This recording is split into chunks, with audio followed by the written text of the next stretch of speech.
The St. Louis Cardinals dropped another road series. And guess what? Again, it was their stinking bullpen that couldn't get the job done.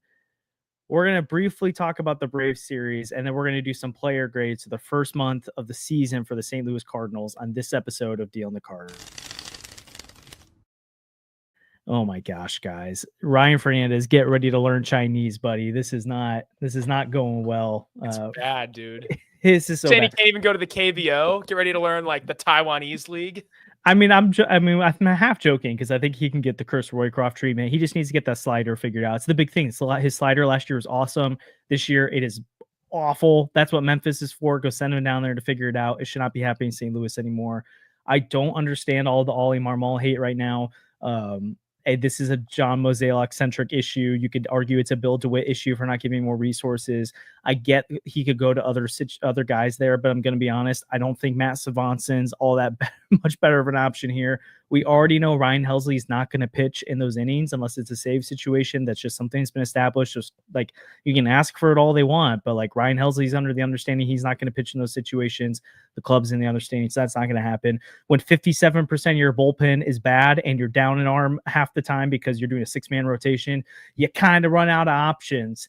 And so Ryan Fernandez being on the roster, I don't blame Ollie. He's got to use him, but he's so bad. And so my big thing from this Braves series, because I guess we got to keep it brief on do player grades, is man, this team could be in the wild card race potentially, and it's like that's a lot of preface or what do you call it? Prefaces, I guess, like a lot of qualifiers. There you go. They could potentially be in a wild card race if they had more bullpen arms, and it's so easy to go acquire that. They didn't do it, and so this team is just going to keep floundering because it doesn't matter if they got an okay starting pitching day from Miles Michaelis. It's not good enough. The lineup is going to have to score 8-9 runs to hold games. And even then, the bullpen is capable of giving up over 10 runs. So, oh, man. Any other major thoughts you guys have from this Braves series? The offense looked pretty good. Well, the offense was like fine in one game. The offense today was awful. And the offense in the first game still only scored 4 runs. It was 6. They scored late, though. Yeah. Once they were already down. Well, they scored runs off an all-star closer. And they scored runs off of Schwimble, who's awesome. Yesterday was really good. I don't know. The offense today, though, didn't do any favors. Like, Miles Michaelis went out there and gave them 6 innings of shutout baseball, and they gave him a 1-0 lead that the bullpen immediately blew. Yeah. So, every lineup is going to have games that they don't score a lot of runs. So I just have a hard time getting mad at the offense when they're still top 5 in like every category, and every once in a while they don't produce. And it's like, okay, guess what? Bullpen, can you ever do your job? That's the question. And it's not like they didn't have chances today too. Like they put guys on, Newbar drew a couple of walks, Contreras had a knock, Burleson had a couple of hits, and I don't know, still nothing happened. So you're right. This bullpen is awful. Any thoughts, Andrew? I mean, we'll get into it with the player grades. I think F tier is going to be pretty large. Unfortunately, it's going to be huge. Yeah, but I mean, like the C and D, I feel like are going to be mostly like pretty small, and it's going to be a lot in like S, A, and B, and then like F is just going to be giant. And then there's not really a lot of players on this team that are like having okay seasons. They're either like playing well or they're playing terrible. So I think you're right. And also, I think just before we move the conversation, I don't think either of the three of us are trying to glaze Ollie Marmol right now. We're just saying I am. Why, okay, yeah, Andrew always wants to, but like, why is all the frustration and anger on him right now? It's really like, what are you gonna in 2024? He managed the bullpen really well. Guess what? You can manage a good bullpen when you have a good bullpen.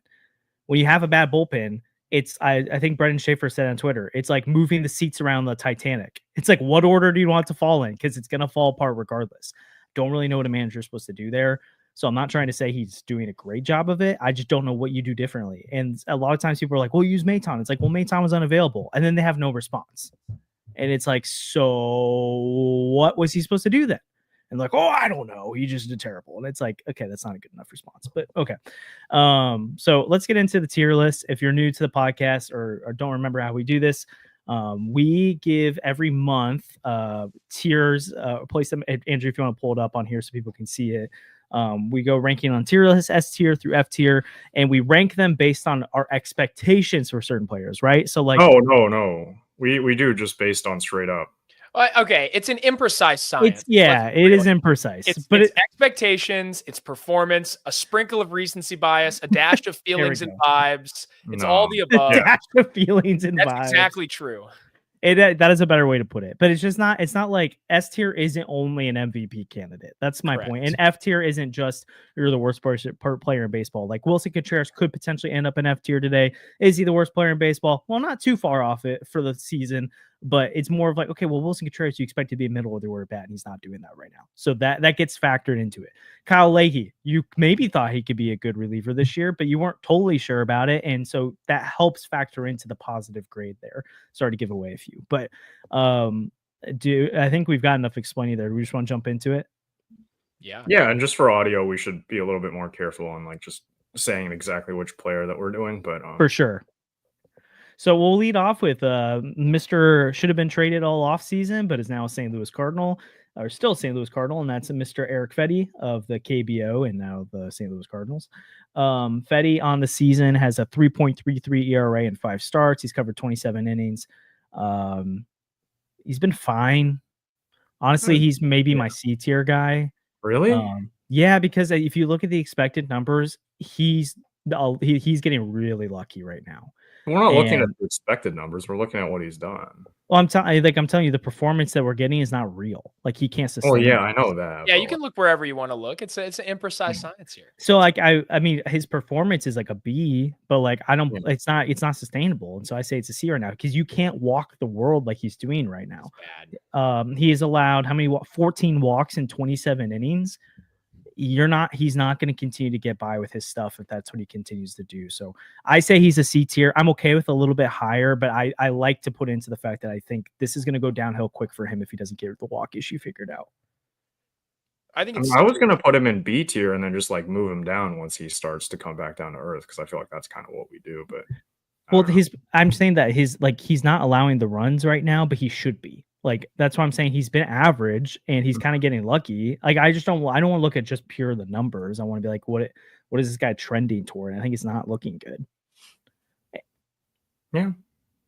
But I mean, if you guys want to put him in B tier, that's fine. And he has the deciding vote, I guess. Man, give me it's kind of tough. There's like no strikeout stuff either so far this year, so I would lean C tier.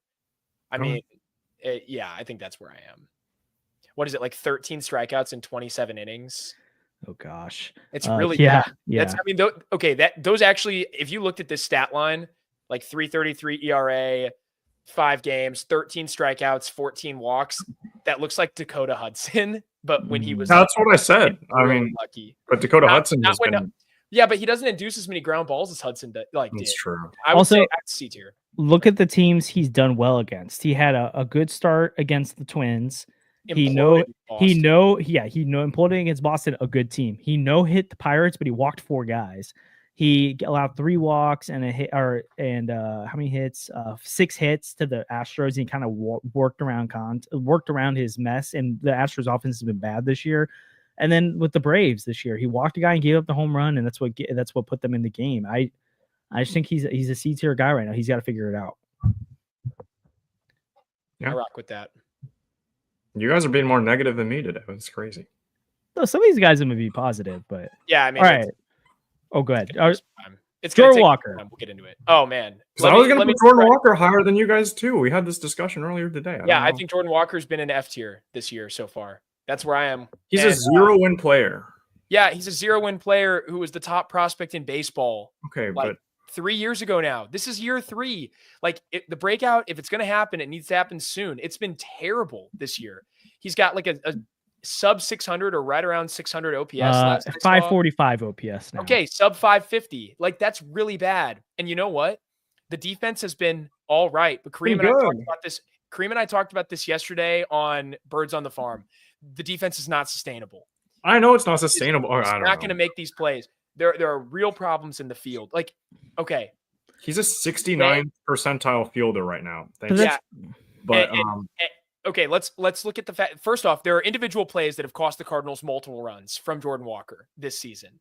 I mean, that's the longest sprint distance to a catch, doesn't he? Yeah, but I don't care about that. Like Jordan Walker is fast once he gets into top gear, but it takes forever to get there. The problem is like you look at the ball from Ozuna hit to Walker today. I had to rewatch the broadcast because they really don't give you a good look at the jump. Awful. Broke the wrong way. Ended up not being anywhere near it. Fielded it on a bounce awkwardly. Like, I feel like Siani probably makes that catch. That was bad. Yeah, but Siani makes most catches. That's horrendous. Jordan Walker has some of the worst jumps, some of the worst route running in baseball still in the outfield. And I fully expect by the time we get around to July, if he's still playing every day out there, for him to be a significantly below average fielder again. Like the gains that we saw early in the season where it looked like the route running was improved, it looked like the jumps were improved, that's not happening anymore. He's just getting to balls sometimes, and he's not making errors, but they're really generous with what counts as an error in the outfield. And again, I don't care if you play average defense, that slash line is so bad. Yeah. Like that doesn't carry that. That's worse than Siani was last year offensively. That is literally lower than Siani's OPS. And Siani was a platinum glove caliber outfielder, like best in baseball. To add to that a little bit too, like I don't think we can call it Jordan. Like I've sat here and defended Jordan Walker's defense, and I will continue to defend him outside of this episode. To Kareem, but I'm saying that he's been average so far, and yes, I understand that the jumps aren't great, but like he has improved, and that's what I like to see. But an average corner outfield defender who is 40% below league average at the plate, and he's now a negative F4 player at least. That was before today's game even. That's an F-tier player to me, is that you can't be an average defender that doesn't seem sustainable, but again, the production's at least average, and a terrible offensive player and have any value to me. Like if it wasn't Jordan Walker, he wouldn't be playing anymore. And there are real problems. The offensive profile, we talked about this yesterday too, has like 3 major problems. Guess his ISO right now. It's probably like 27. It's 0.85, which is awful. And that was before today's game. So it's even lower. He has over a 30% strikeout percentage now, too, which is by far his career high. He's right back to doing what he was doing last year, which is complete inability to lay off pitches outside the zone on the outside corner, like waves at them. Okay. He can't elevate the ball. He's still hitting it on the ground, and he's having trouble making like consistent hard contact. Now Jordan Walker's hitting balls on the ground that are 109 off the bat. They're like 93 off the bat, and those balls don't find holes. Yeah. Like it's really bad right now. And one other thing, I don't think any of us are saying give up on Jordan Walker right now. We're evaluating the first month of performance. You keep running Jordan Walker out there, but he's been terrible. And so he's got to figure it out. And I don't think even if he's terrible at the end of May, you probably keep running him out there because that's the plan this year. But again, we're talking about what we've seen so far. And for the first couple of weeks, it's like, oh man, he's laying off that low and away pitch. He's driving into the opposite field sometimes. Yeah, the power isn't there yet, but man, his approach looks a lot better. And now it's all just bad again. I mean, the thing is, like, you're already 5 games under 500. It kind of feels fluky to be at this point, but if the team keeps playing like this and they keep having like the bullpen's got 10 losses now, according to my imprecise counting, where I just assign the blame to somebody. 10 losses. That's terrible. I mean, if it keeps going this way, you're going to be 10 games under 500 by the end of May, 15 by the end of June, and you will be completely out of contention like you were in 2023. And if that's the case, Jordan Walker every day. And I'm not giving up on him. Like, I believe in the talent. It's there. There's a reason that he was the #1 prospect in all of baseball at one point. But like, it's time to vent. That's what the tier list is. This sucks. The production's very frustrating, and I'm very disheartened as a fan at the moment. So that's where I'm at. Man, we have too much of a run of bad players to start. Yeah. Get ready to meet your second guy. Should we move someone else into the front of the list? Okay. No, well, I feel like we should go quicker on some of these ones we're in agreement on, because I think we're all in agreement on this. Yeah, but Walker's an important player, and so is Burr. Like, these are important. Well, no, I was gonna put Walker in D, but like I'm talking about the next guy. Yeah. Burleson, I think we all can agree is F tier, right? F-tier right now. He's a negative WAR player. Can't play he's defense. 40% below the average of the play. He's hitting for a good average right now. It's like 276, but like he hasn't hit a single home run this year. He's got to get the power back. Sub 600 OPS. You put Sandy in S tier now for getting a bold. He's above 600 now. He's a 645. Oh yeah, three singles today. I forgot.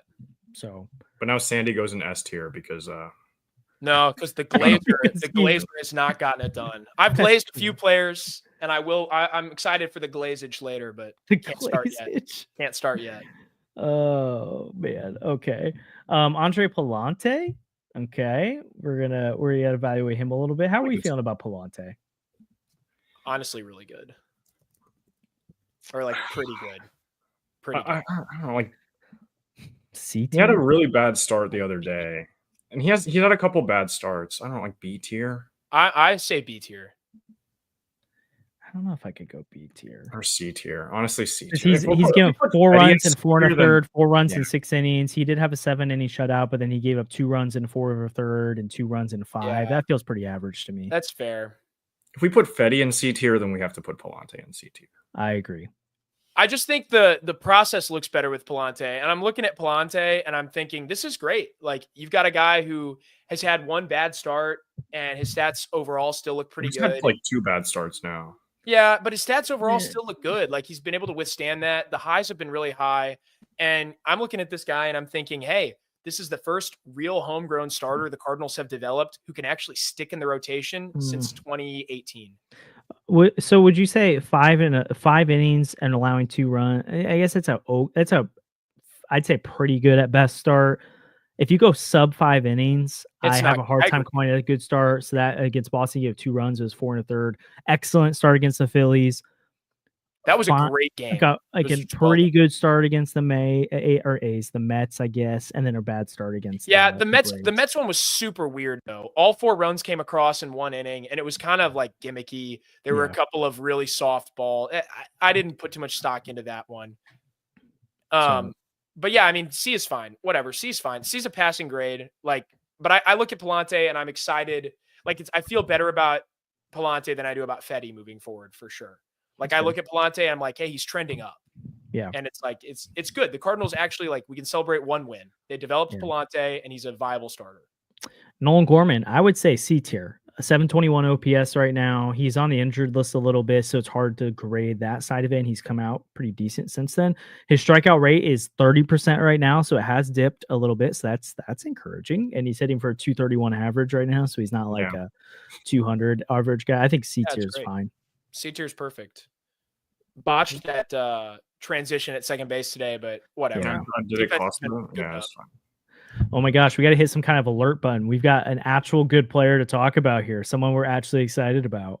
Should I get the No. Oh, no. We've got something positive to say. Really, really bad stuff happened. I mean, so JC's S tier, right? Yeah. Yeah, so far. I mean, relative to expectations, he's been awesome, but they also just benched him, so he's not going to play. That's not really his fault, though. No, so. I know. It's not his fault at all. It just sucks. I want to see Sajazi play. I would much rather watch Sajazi take some DHABs right now, especially just to fire up the team and get him out of this rut, than Alec Burleson. But that's just a me thing. Whatever. Yeah, hopefully they because I think Burleson, I know he kind of falls into the opportunity, but like Gorman and Walker were in Newbar. And I guess you can throw out Donovan, but there's no way Donovan and Newbar weren't going to play every day. But it's really Walker and Gorman are the guys we're going to run with as much as possible. They didn't even fully commit to that Gorman. They gave it to Burleson over him. But I think it really at this point, like Gorman should be the guy who gets those opportunities, and then JC and Burleson should fight it out for the second one. But anyways, I'm with you. Yeah, JC's been great though. Really fun. Corin Graceffo, I mean, we saw him for 3 innings. And he gave up 6 runs. So D tier. D tier? F tier. I don't care. Yeah. There's not enough sample to be like, this guy's F tier is what I was going to say, but it's fine. I mean, he gave up 6 runs in 3 innings. Even if you get that out to a larger sample size and he doesn't give up any runs, it's still F tier. Yeah, it was just brutal because he came in like mop-up duty against a Boston offense that was hot and that was already cooking us. I wonder why the Boston offense was hot that day, by the way. Yeah, it's true. For the next guy who, without debate, I don't. Sandy was trying to defend it earlier. I don't want to hear it. Miles Michaelis goes in F tier. He goes in D. No, he's not. Yes, he is. No. Miles Michaelis is not actively losing games. He's actively lost 1 game, unlike the guys in F tier.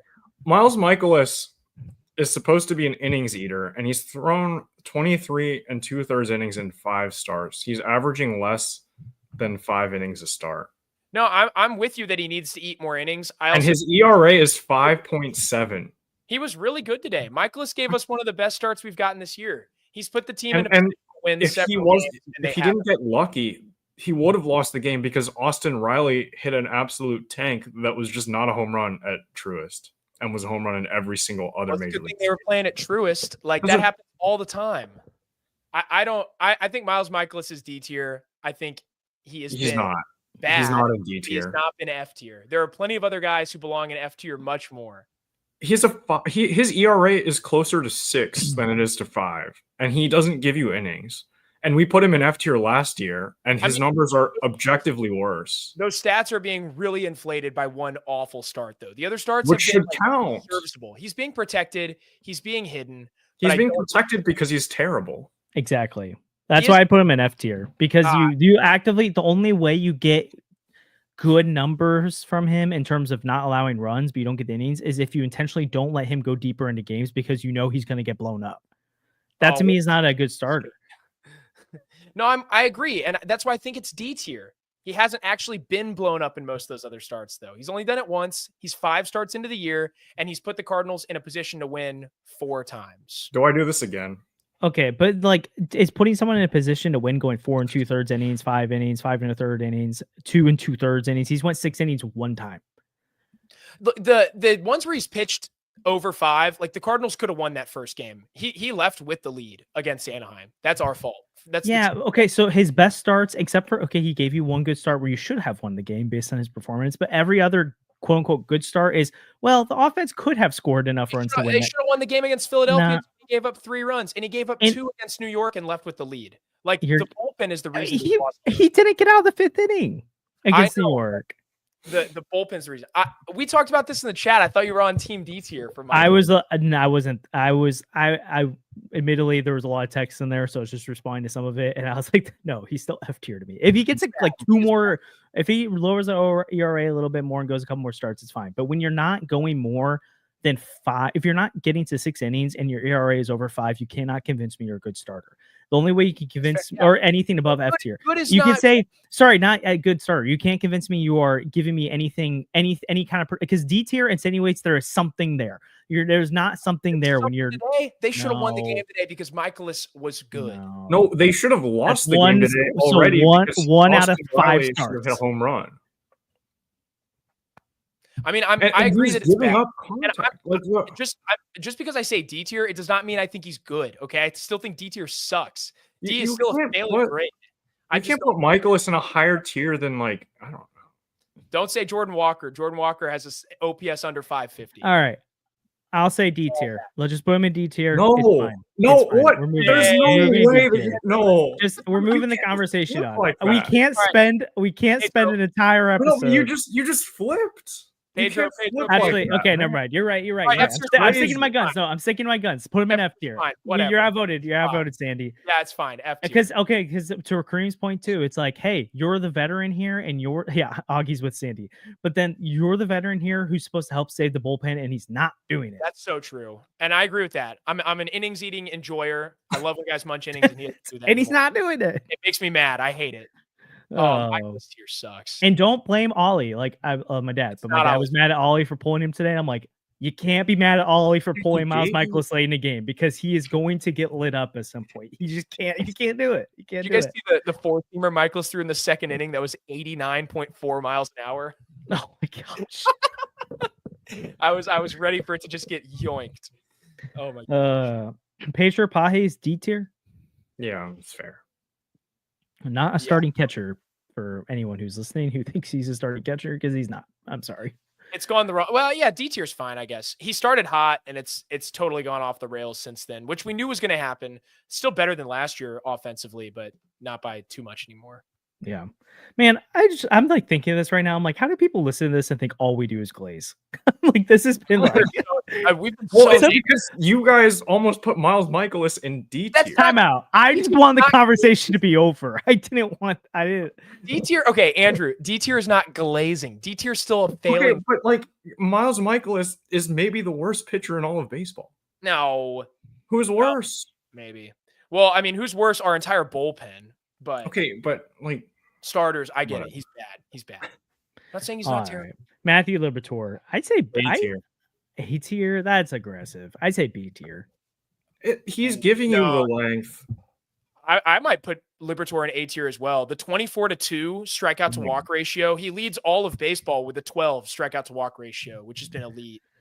The 3.6 ERA is a little bit high, but I mean, it's been inflated if you look at FIP. I know we hate FIP here, but he's been really good. He's also eaten quite a few innings. I mean, his xERA is still really low too. I think he's pitched into the 6th in every single game. That's fair. No, I'll give you that because he's gone 6 1/3, 6 2/3, and his one bad start Awesome. he gave up 5 runs. Okay, I'll give you A. I'll give you A. Yeah. Somehow the Cardinals are 1-3 in his starts too, which makes me so mad because Liberatore has put them Well, in a it's probably 'cause position the bullpen to win has 3 of those games. Yeah, the bullpen's been horrible. I can't wait to just rip some of these relievers apart. I'm so frustrated right now. What a Steven time to be Matz alive. though goes in S tier in my opinion. Matz is tier. great. He's his ERA, he's a sub 2. Yeah, Matz has been Oh, awesome. it is sub 2. He's done now. everything You're they've asked him right. to do. Matt's one of my favorite. I love like piggyback things where you can just save the entire bullpen. Matt's did that earlier in the year, which was awesome. Matt's I has don't had think he'll good stay in starts. S tier, but like Yeah. he is in S tier for now. Matt's has had good starts, good relief appearances. They've moved him around and he's handled it really, really well. Like I have nothing negative to say about Matt's. And he hasn't. Okay. I don't think he's lost the Cardinals a game yet. And his No, start he was great. He only had like 60 pitches, but Yeah, because they didn't stretch him out properly. Because I mean the injury stuff, but Yeah, and I do think it's actually pretty impressive how good he's been considering. Sometimes he comes in to give you 3 or 4 in a piggyback. Sometimes he comes in for 1 inning to get you in a big spot. Sometimes he makes a spot start. That's a really difficult spot to be in. He's excelled every time. Absolutely. So you're right. I didn't and realize it he's was sub limiting 2 the now. walks. He's limiting the walks too, which has been Yeah. great. All right, Sandy, tell us your John King eulogy, please. Oh, I'm so sad about the way this season has gone for my boy. This just sucks. where does he go, Sandy? D tier, I mean F tier, sadly. F tier for John King right now, but it doesn't mean I'm not going to continue to glaze him. It doesn't mean I'm not going to continue to enjoy his high ground ball rates. I just, for a moment, have to take a break. I think his ground ball rate is turning to a line drive rate, but you know what? No, he still has like 98th percentile ground ball rate. So don't diss my kid. Oh like that. man. Oh man, what a time. I feel like those LeBron songs, giant we need Sandy to start making some John King ones, but I named my fantasy baseball team after John King. It's a Well, dynasty league. Did you have to get rid of him on your team? Yeah, I did. I did actually drop him. tough. But no one's going to pick him up, so I'll just get him back. So it's fine. Well, before we continue the tier list, we're going to thank a couple sponsors of our podcast. 314 Sports Cards and Collectibles, located at 9640 Olive Boulevard in Olivet. Open 10 to 5 Monday through Friday and 10 to 4 on Saturdays and Sundays. They buy, sell, and trade all sports cards and Pokemon cards at the newest selections of packs, boxes, and single cards of local players and stars from around the league. Andrew's ripping a pack right now. Hopefully by the next time we record, I went card hunting for the first time, and I snagged 2 cards I'm very excited about that I'll show on stream at some point. But it's Dodgers. oh, maybe they should finish the job against the Cubs sometime. True. So nice. Gavin Sheets, Clay Holmes, Taylor Ward, nice, Miguel Garcia. We know Nolan. Oh, there we go. Hey, he's having a nice year. We know many of you already check out 314 Sports Cards and Collectibles, so make sure you let them know we sent you if you're ever there. If you haven't checked them out already, they're an awesome place to shop. You can get, again, packs like this, boxes. You can go looking for specific cards if you're wanting a specific one. They're awesome. That James Wood card seems pretty cool. Julio. Nice little set there. So, yeah, make sure to go check out Miles Michaelis and Alec Burleson, which is half of F tier in the same pack. Tough. Well, we also want to tell you about Underdog Sports. Oh, I thought I clicked the video. Underdog Deal on the Cards podcast is proud to be partnered with Underdog Sports, our favorite place to play fantasy games. You're now eligible to play in Illinois, Missouri, Indiana, and 37 other U.S. states. You got to check out Pick'em. It's so easy to play. You just pick 2 to 8 stats of your favorite players and choose whether they'll go higher or lower. You can win 20 times your money by going 5 for 5. If that sounds like fun, sign up with our promo code CARDS to claim your first free pick plus first time deposit offer up to $1,000 in bonus cash. We can't wait to see your entries. Make sure you use that promo code CARDS. You can download Underdog at the link in our description. Go higher and lower on any players you want along the way. We need to start posting some more of our picks because I've been doing really well with MLB season so far. So we need to start sharing some of those. But all right, Luke and Baker. It's been making What was me a that? lot of cash by just Okay. going the lower on his strikeout total. I don't think I've ever not hit, On even when it FanDuel. was at 3.5 the other day. Yeah, I hit that. Nice. All right, Eric or Luke and Baker. D tier? F tier. No, he's not F tier. He's got a 96 OPS plus. He's probably D. He's a F tier 96 is not- OPS. I thought it was like sub 600 at one point, but No, he's 685 right now, from what I can see. Yeah. Yeah, he's not F tier. He's not great. D tier probably. I mean, he's he's above league average now, 102 WRC plus. C tier if he's above league average. Throw him in C tier. Like he's doing. I mean, his job. he's only platooning against left-handed pitching, so like he's doing his job. No one else on the team can hit lefties. That's fair. Yeah. You guys feel people next door, by the way. I can. No. You can't. Okay, good. So I think C tier is where I'd be, but if you say D, it doesn't bother me. I'm fine with. I would be okay with C, but it feels like if your only job is to hit left-handed pitching and you're barely doing that above league average, it feels like you're not doing your job. Especially when you can't play defense, you only DH. Okay, so the lack of I hate DHs, so D is fine. Great. Well, DHs hate you too, Sandy. So that's okay. Well, I mean, look, let's lock in. Okay. Oh man, Contreras. This is gonna be. I want us to all say our because I'm curious where we're all at with him. Let's all say at once. 3. Wait, give me 1 second. Okay. Okay, I'm locked in. 3, 2, 1. F. D tier. Oh, F is fine. F is fine. He's like, because I feel like Contreras is trending up. It's the recency bias for me that says D tier. He has a 952 OPS in his last 7 games. That's what it is. It feels like he's starting to heat up, and so I'm like, great, we're going the right direction. And my recency bias, sprinkling that in there. But if you just look at the fact that coming into play today, he had a 59 OPS plus, like that's clearly F tier production. Yeah, that's where I go for his first 30. It was bad, and like that's. I don't know. That's where I wanted to look at it. Was like if you talk about where it's trending, I think it deserves to be in D because it's going to soon be in C, B, A, and I expect him to go steady way in up. C because of where he's trending. So like, I'm saying F or I said F, but it could be F or D to me. And he's playing a new position, and I think that does weigh on guys as they're at the plate. And so I think that's a fair thing to throw into there. Perfectly viable. And the defense has been, it's been pretty decent. So I'm good with D. I just think when you talk about this guy should have been a top 25 bat in baseball, and he's been unplayable at times. That's where it's like it's hard not to do F, but I'm good with D. Yeah, I would say D for defense. D for defense. That's why they brought Wilson Contreras in, right? Was the play catcher. Yeah, apparently. That makes me, that's the worst take. Okay, I'm not even gonna. No, we're not. I'm not going to talk about that. No, Ryan Helsley, here we go. I feel like Ryan Helsley's not even a real person. Like we've never seen him pitch. A tier. I'd say A tier. Yeah, he's been fine. Sure. Like I was going to put him in B because he cost us a game. Yeah, he's only given up 2 runs this year, but they both came in the one game that we really needed him to lock down. And then I think losing that game in such disheartening fashion just derailed the rest of that series.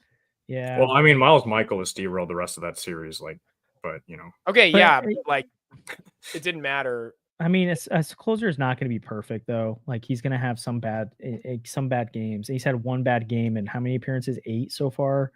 Well, he just hasn't pitched. He's just doesn't come to games anymore because we don't win games. I've got it. I say A tier though. Like if you're 7 for 8, that's great.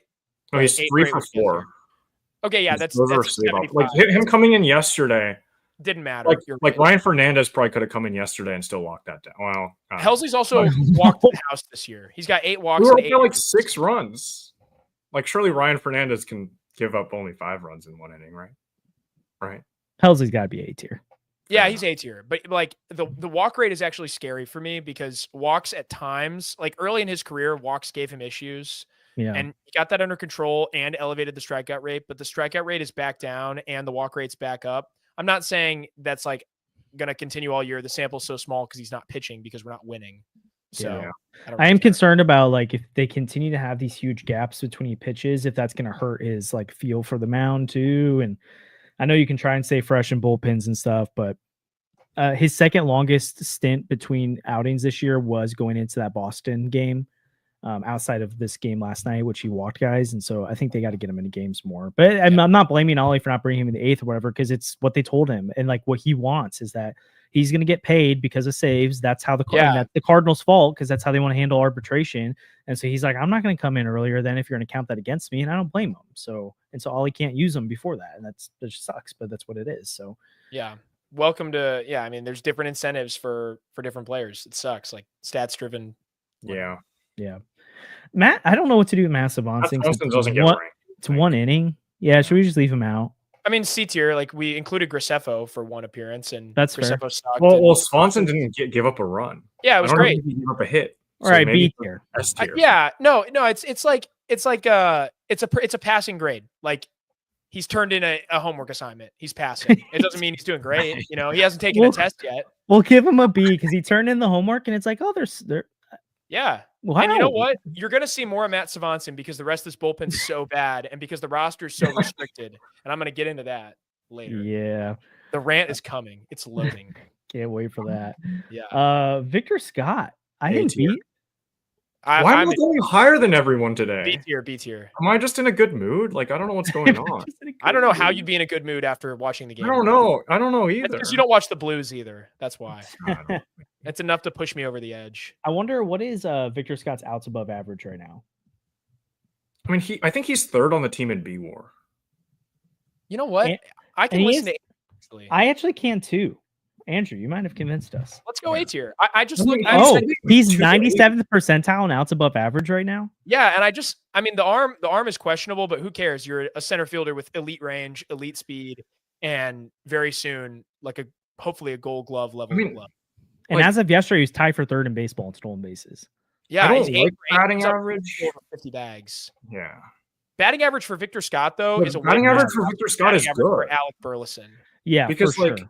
his OPS is 737, but how much higher would it be if we counted walks and stolen bases as a double, which is For sure. basically what it is. And his stolen Well, base it's good that percentage he is can 100% right now. He has not been Yeah. caught stealing. Is I'll he go A leading tier. the league in steals right now? No, he's tied for third. But I mean, Who you're has talking more? about one of the fastest players in organized baseball. Yeah. Let's get Who is him. more? I think Ellie was above him. I don't remember. Well, But I it's did the O'Neill math. Cruz, Ellie De La Cruz, and then he's tied with PCA. Yeah. Unlucky. It's guys that are getting more run. Like as Victor Scott comes into his own, I think the Cardinals are going to get even more comfortable with him, and they're going to give him more and more opportunities to steal. Like I think you're every right. time Scott gets a chance, he's probably going to steal the bag, and that's really good. They just Yeah. need to unleash him. Also, you're talking about a guy that right now is like 15 to 20% above league average offensively, according to OPS Plus. Not saying that lasts because the expected stats aren't great, but you pair that with the high floor, the elite sprint speed, the ability, like Victor Scott, we talked about this on Birds on the Farm too. He's so fast that he's going to consistently play above his peripherals because he can leg out infield singles and he will put pressure on defenses. So he doesn't have to hit the ball hard to get on base necessarily. Yeah. I mean, I'm not even looking at his OPS. His OPS is fine. It's 737, but like, Yeah, but that's well above average. his OPS, he plays above that OPS based on his speed. Yeah, and I mean that's above average too. That's like a 110. I mean, Yeah. I rock with that. I'm all in on Scott being up in A tier now. Good work. I like it. Good work, Victor. Come on. That's a huge win for the Cardinals to have him breaking out this year. For sure. Love that, especially coming off of last year. I mean, Sandy, this time do you wanna do the last honors? year we had to do the F tier conversation, and Oh, that yeah. sucked. So, way to go, Vic. Yeah, Sandy, yeah, do you wanna Sandy, do the you deserve Oh, this. all right. This feels good. He's been waiting like 6 months for this. Also, Well, wait, he's- real quick. Victor Scott's 17% above league average at the plate. I think if he was in the 80 to 85, like if he was 15% below league average right now, we'd say it's fine. Because it's Yeah. like, hey, you're not here for the bat. So, sorry, I'm just reiterating your point, Andrew. Like, he has been excellent compared to what we thought he could be. He's been right now. awesome. I'm all in on. And honestly, like it feels like things kind of leveled off, and it feels like they're almost trending back up now with Scott. Like For the last sure. few games looked really good. He just looks so comfortable. It's really good to see. Okay, but this guy, I'm so happy. This is probably, I think, the most fun I've had watching the Cardinals this year is watching Kyle Leahy pitch. He's been awesome. Seriously, no notes. He's been unbelievable. The strikeout rate is up a tick from what it's been in the past. He's the same guy as he's been before, which means he doesn't issue walks. He's been fantastic. He had another great appearance today, mopped up John King's unfortunate mistakes. The only thing that I don't like about Leahy is that they don't let him pitch more. I mean, it's awesome. Like He S tier, pitches the most out of everyone. and he should pitch even more. S tier for Kyle What does Leahy. that even mean? S tier for Kyle Leahy. Yeah, we've talked about this in the past. Could he start? Well, I mean, maybe, but also the Cardinals should not do that because No. he's holding this bullpen together. Quite There's also honestly. like 6 other guys that need to get starts before him that are Yeah, interesting. it's just when you think about the fact that like the bullpen is there are just like 4 guys at any point in time that you could put into the game, but one of them is Phil Maton, who's overworked. One of them is Ryan Helsley, who's not going to pitch unless it's the 9th inning. One of them is Kyle Leahy, who's your Swiss Army knife, who you're bringing in to face the heart of the other order right now. Like, you're bringing him in big spots, and he's doing well every time. After that, there actually is nobody else. There really are only three. The other one's Steven Matz, who makes spot starts and does piggyback duty. So, I mean, Kyle Leahy's been amazing. He's holding everything together. And the Cardinals are one Kyle Leahy away from being even worse right now. You know, like, if you didn't have him, the record could look even uglier. So I'm catching up on Birds in the Farm from this week. Did you guys talk about Kyle Leahy at all as pitching? Yeah, depth we like glazed Kyle Leahy. No, we brought it up a bit.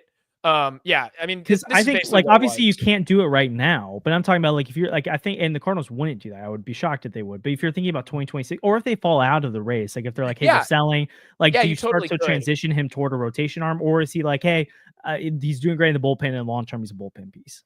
I mean, where I am on it, I still think long term he's a bullpen piece. I don't know what his stuff would look like spread out over 5 or 6 innings.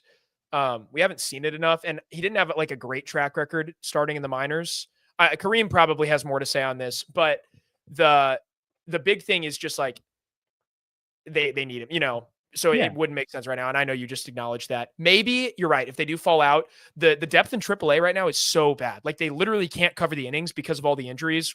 Quinn Matthews, Tink Hence, Cooper Jerpy out for the season now. Semmer Bursa out. Right. I feel like Holiday's hurt too or something. Maybe I'm wrong there, but like everybody's hurt. They literally do not have the innings. And so maybe if they fall out, those fall to Leahy. We'll see. But it's really bad. And Zach Thompson's hurt. So we'll see. Yeah. Lars Newbar. Where are you guys at on Lars? A tier. It's been good. I love Newt. Me too. People like I feel like have been like low key like hating on him this year. Oh, it's just because he doesn't swing and he's not a very like his at bats aren't very interesting. Like he doesn't really do much. He just walks. Yeah, again, 380 OBP will do that to you. This is before today's game today, so it's a little bit different. But guess what his WRC plus going into today was? It was like 118, 120. It was 125. Yeah, that's higher. Yeah, because I thought it was like a 118. So like great. He's been awesome, and he's playing good defense in the outfield. I know. Here's what I do really like, and I think people need to acknowledge it.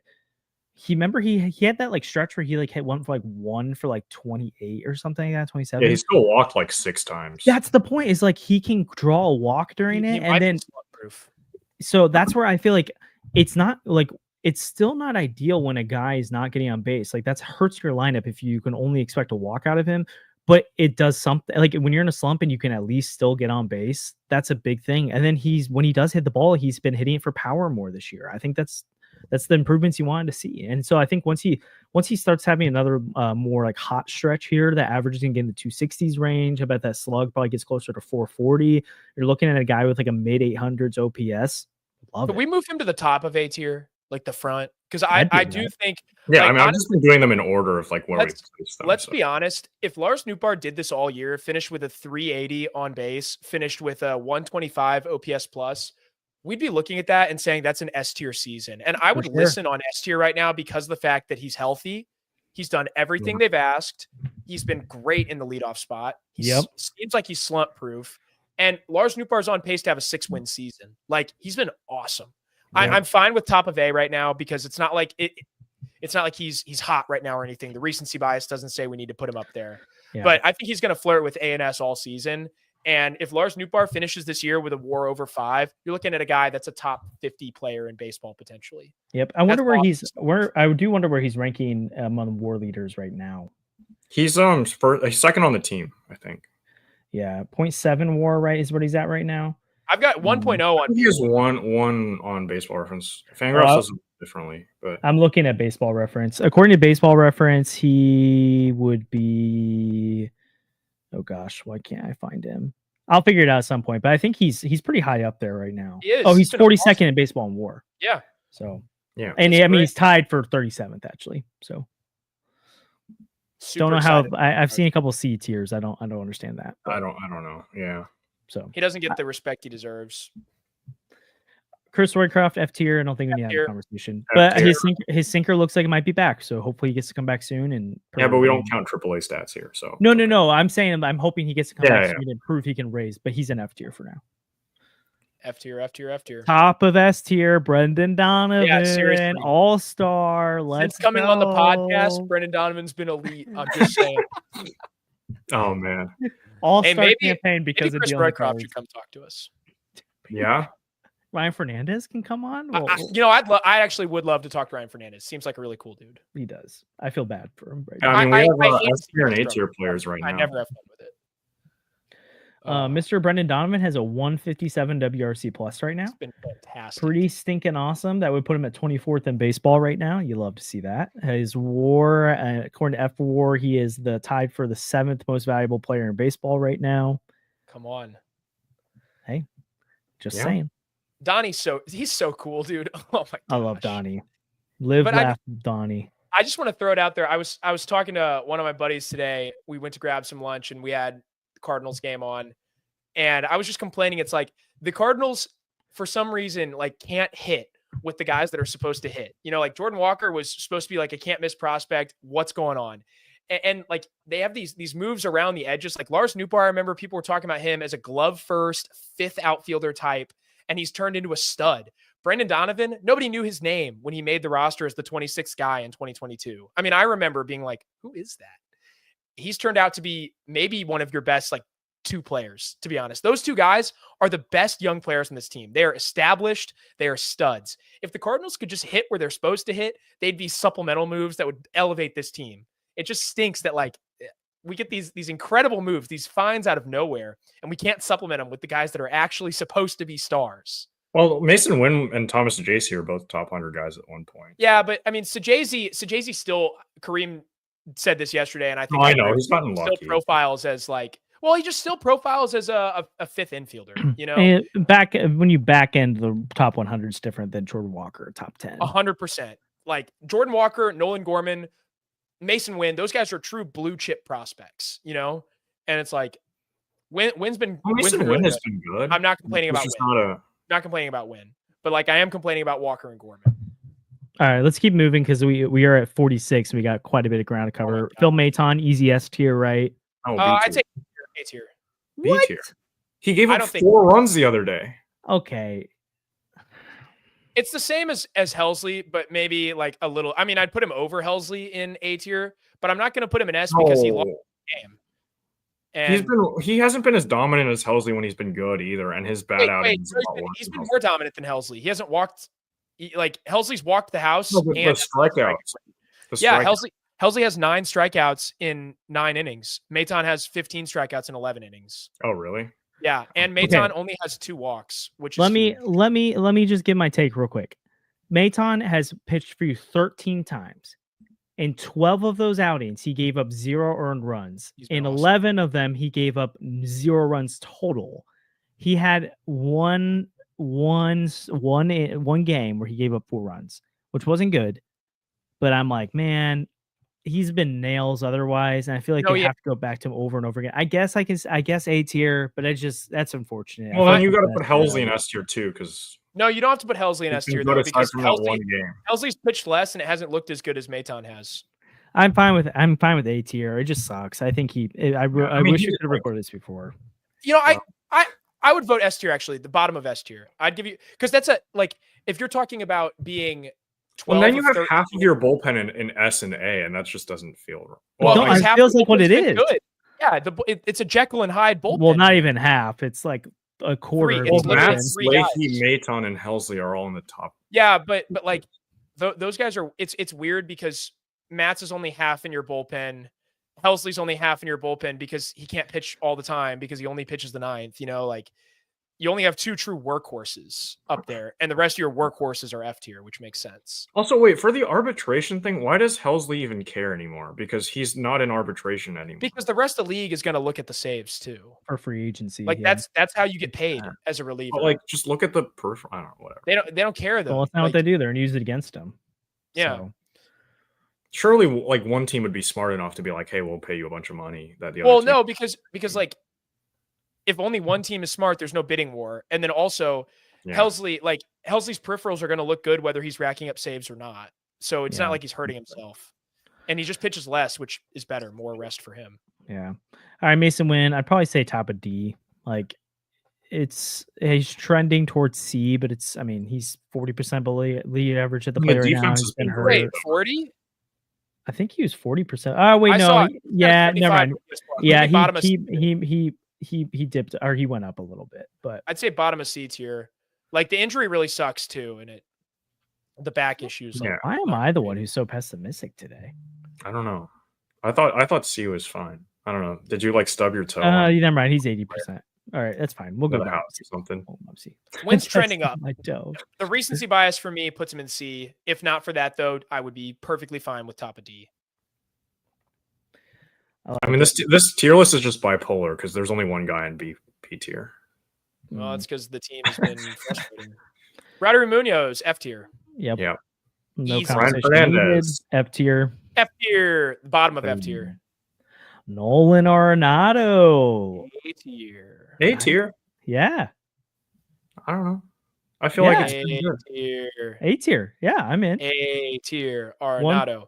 121 Yeah. WRC plus. He's in like the 90 something percentile, and outs above average right now. The 95th. defense looks bad. Arenado could be back to winning a Gold Glove this year if he keeps this up. It'd be really awesome to see.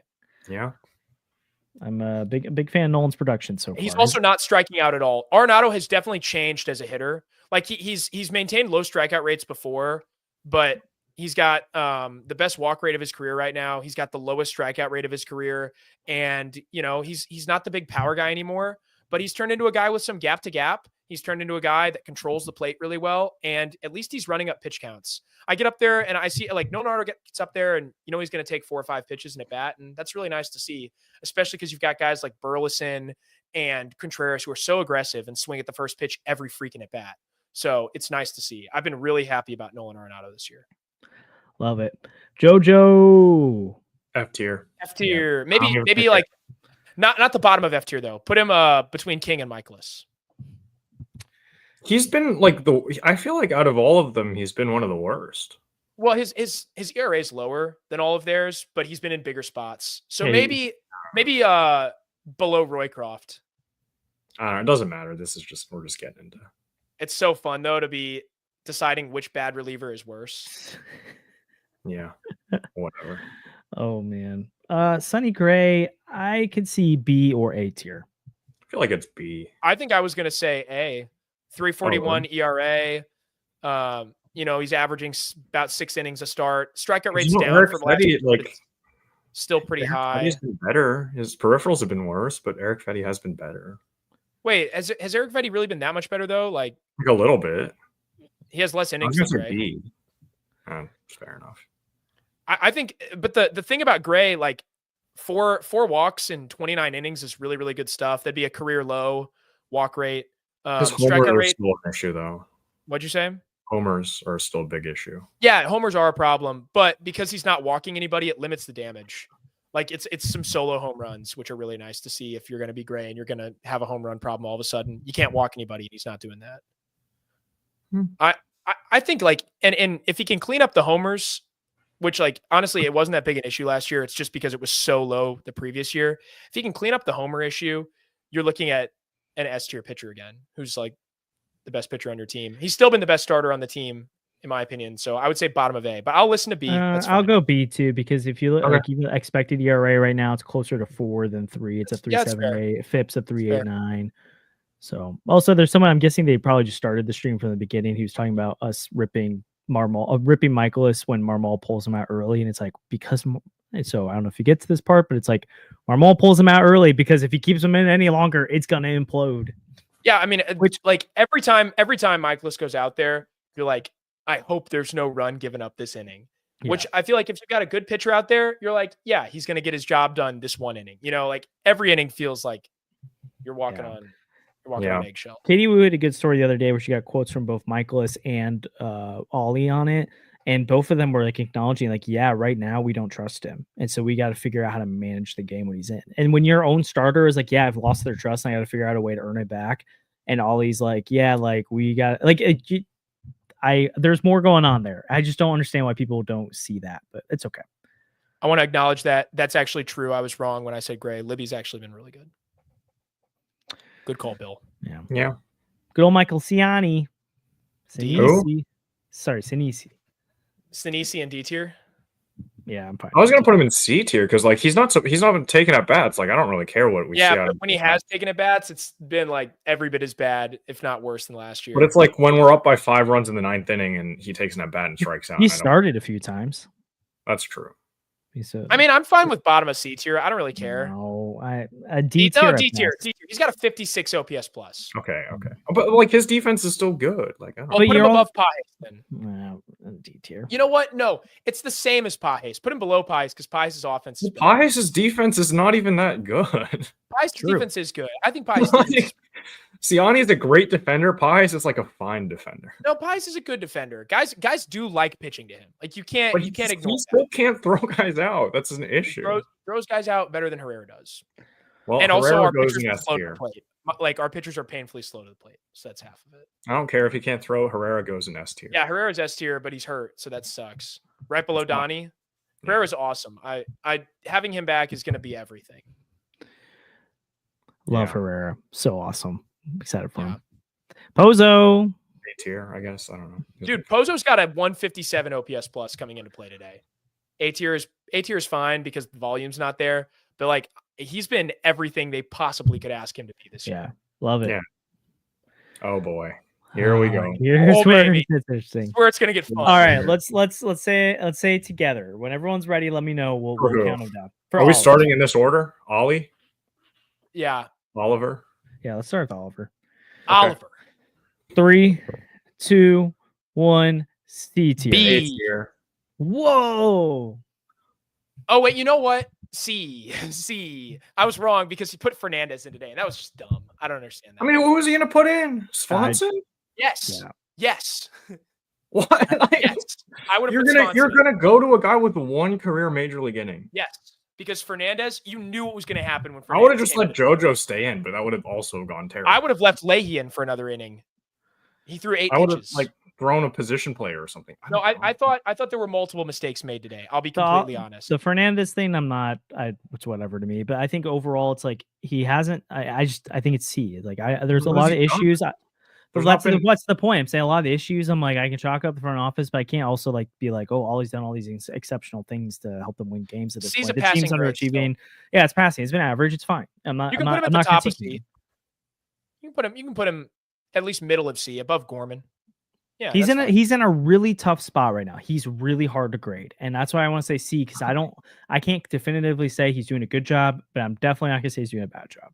Yeah, I think 80% of the complaints I see with Ollie, I think that's really stupid. And then the other 20%, I'm like, yeah, that's fine. You know, he doesn't get the praise he deserves either, though, when he makes good moves. So he's in a hard spot. Dollar bill. Dollar bill. Can we all say this one together? Go quickly on these two, right? 1, 2, 3. F tier. Dollar bill. Well, I mean, they made the scoreboard look really cool at Busch Stadium. Doesn't that count for something? No. F tier. F tier. F tier. F tier. All right, and his disciple Money Mo. 3, 2, 1. F tier. Can I begin my quick rant? I'll give you a brief version of it. Go for it. I'm normally a Mo apologist. Everyone knows this. I have been a Mo defender for many years. And I will, once Mo retires, I will defend his legacy because I do think for the most part, Mo gave the Cardinals a lot of great years. And it's going to be better once he's out the door and we can just, admit that he ended on a low note, but he did a lot of good stuff.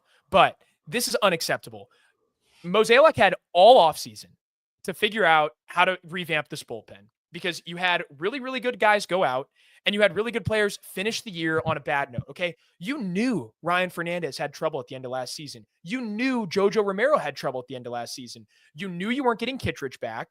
You knew what Helsley was going to be this year. All these things you knew. It was reckless. It was reckless endangerment of this roster to not go out and add another reliever. Whoa. You also knew that there were about 6 billion relievers on the market, as there are every single year. Yes, not all of them have been great, but it includes plenty of guys that were fine last year. It includes guys like Carlos Esteves, Chris Martin, AJ Minter, Dylan Floro, tons of guys. There were probably 100 relievers that the Cardinals could have signed. I put together a list of guys they could have signed relatively cheaply. AJ Minter, Kirby Yates, Tommy Canley, Carlos Estevez, Kenley Jansen, Aroldis Chapman, Ryan Barucki, Jacob Webb, Scott Barlow. The list goes on and on and on. And all you did was add Phil Maton. You spent $2 million on Phil Maton, and he's been the best reliever in your bullpen this year, aside from Kyle Leahy. You are one or two of those relievers away from being like 13 and 12. That's what's so frustrating right now. You are one or two cheap relievers, low-hanging fruit relievers away from being a fine baseball team. And that's what's so frustrating because the offense has done its job. The starting pitching, by and large, has done its job. The defense has been much better than it was the last 2 years. And you suck because your bullpen can't lock anything up. Your bullpen is terrible. And all you had to do was go out and spend $2 million on another guy, like 2 more Phil Matons, and they don't even have to be as good as him. If you just had 2 other guys with ERAs in the 3 to 3.5 range, I'm not talking about another guy like Phil Maton that gets off to a start with, 12 consecutive 0 earned run appearances. All you had to do was go out there and find 2 other guys, and they couldn't do it. And I think it's ridiculous. I think it's a huge failure, and I think Mo needs to be held accountable for that. That's pathetic. Horrible. Thanks, Mo. Thanks, Mo. I'm so mad about it. Well, I also do think, to be fair, the guy next to him on the tier list, Mr. Dollar Bill. Yeah, but you're telling me they don't have $3 million to go out and sign one of these guys? The Maton deal's a steal, but 2 other deals that are mild successes. And the Cardinals have found solid free agent relievers before. Look at Bud Norris. That was a guy they brought in who no one was talking about, and he was fine. He got the job done. You didn't have to go out and sign an Andrew Miller. Actually, I wouldn't have wanted them to do that. You didn't have to go out and sign a Greg Holland. You had to go out and get Andrew Chafin. Well, on top of that, too, like what they should have done is trade Eric Fetty and maybe maybe Ryan Helsley too, and they didn't do stuff like that. So I get, like, to Kareem's points, like when you said Aroldis Chapman, there's no or Kenley Jansen, there's no world they're signing those guys. Dude, Kenley Jansen was $10 million though. Like, but they're that's a DeWitt thing then. That's not a Mo thing. But signing 2 more Phil Matons, again, not as in like you're going to get the same production out of Phil Maton, but throwing more dart throws out there, that was an easy thing that they should have done. Well, David Robertson is available right now. Yeah, no, I don't like the idea that people are like, oh, you can have him for $2 million. I still think he wants signed for more. I don't think he's gonna like. What is he gonna? He either just sits there and does nothing, and waits until someone signs him because someone will sign him. Yeah, I guess it's just crazy. It's just crazy to me that you knew all these things about your bullpen and you still felt okay rolling into the year with it. And then the mismanagement of the roster so far, like the fact that Fernandez is still on the active roster, the guy needs a break. Okay. I like Fernandez. He looks like a nice dude. I'm sad to see him go out there and struggle, but like, did you see the body language coming into the game today? Like, he did not look excited to pitch. He looks like he's going through it. He is struggling out there. You've got to do your players a favor and get them a break, get him a chance to reset in AAA. Yeah. It's really unacceptable. And Riley O'Brien is down there pitching well. Let's go. Come on. Like, figure it out. I know there are restrictions to how much you can, how much roster manipulation you can do, but it's got to be better than this. All right. Brant Brown. S tier. A tier. A tier. S tier. Half of his guys are in S tier. S tier's fine. I think I still go S tier because you're right. Like, Donovan and Herrera and Sajasi look great. Newbar looks good. Scott looks great. Nada looks good. But you also have the dynamic of Walker looks awful. Burleson looks awful. Well, I guess Wynn's trending up, though. Contreras has been good so far. And the offense is a top 5 unit in baseball production-wise right now. We should evaluate Brant Brown based on where were these guys last year. And, like, Donovan was in, like, B tier. I don't know where Herrera was. Arenado was in like F tier. Yeah. Newbar was in like C tier. And like, aside from, Walker was always in F tier. Burleson is the only one who's really seen significant regression out of the guys that are like important, right? Contreras, he'll figure it out. I don't really care that he's struggled to start the season. Everyone else is kind of where we expected them to be. Yeah, but like you can also kind of argue Newt's been this at times in his career before. Scott's made a major improvement, great. Nato's bounced back in big way, great. Obviously, Donovan's like never been this good, but like he's also been good. And his job was really to come in and fix Gorman and Walker. And yeah, you have to think about the guys he actually has responsibility. And Walker's approach still looks better. Like he's just not hitting the ball hard anymore. The last 3 days though, like he's flailing at stuff on the outside corner again. Yeah. A little bit, but like he's starting to like recognize. I don't know. I think why I keep him in S tier is it's like at the end of the day, he can't go up there and hit for Jordan Walker. And the entire offense as a unit has been excellent. And so I'm have a hard time putting him anywhere below A tier at the very least. But I think S tier makes sense because the offense looks stinking awesome. Like, way to go, Brant Brown. But then as the season goes on, we're like how Walker, how Burleson, how Gorman, how Scott, how all these guys fare is going to matter. But and you got to think about the shoes he's filling. Like Turner Ward was trash, so this is great. Oh, we should have thrown Pop Warner on the tier list. I mean, he's on F tier. All right, the Cardinals. D tier. 3. Oh, yeah. That's where I'm going though. 3, 2, 1. D tier. I kind of thought we'd maybe be conflicted on that, but yeah. I mean, do you think Andrew was going to say F or that I was going to say C? I thought maybe. Well, I guess Andrew's been more optimistic, so I thought maybe he'd say C. But I mean, the problem for me is like it. I'm thinking with units as a whole. Like if we were grading the bullpen F, but if you're grading a whole unit, the offense is like A. It's like it's a passing grade. Like C is a passing grade on an exam technically.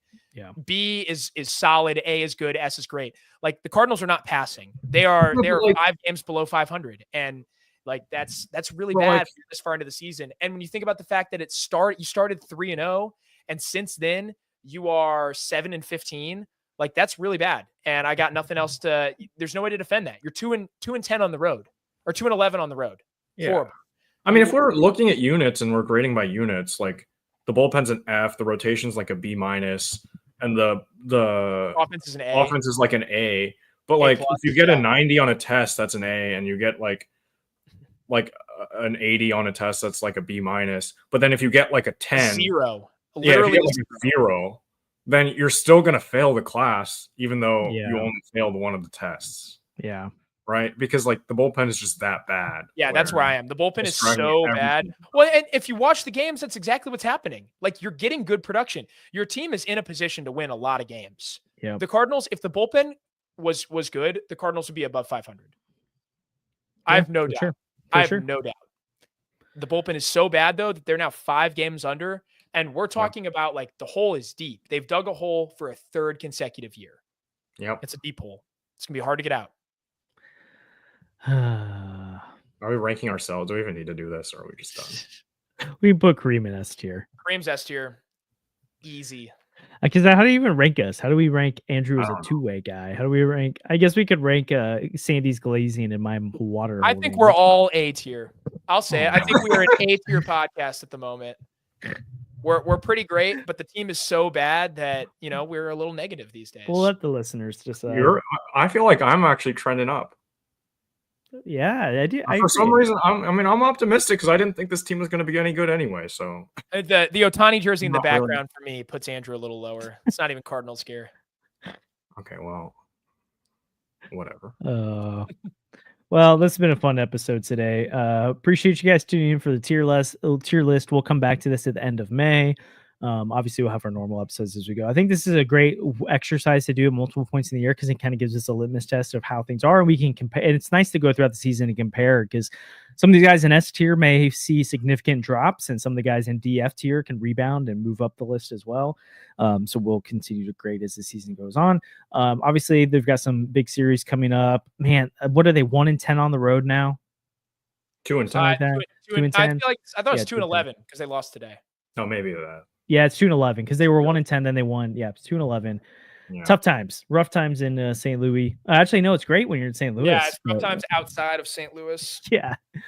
Oh man, but we'll be back over the weekend with some more. Man, yeah, Kareem, speak into existence. Hopefully, Jordan Walker moves himself into S tier this month. And if Jordan Walker's in S tier next month, that means he was like hitting 500.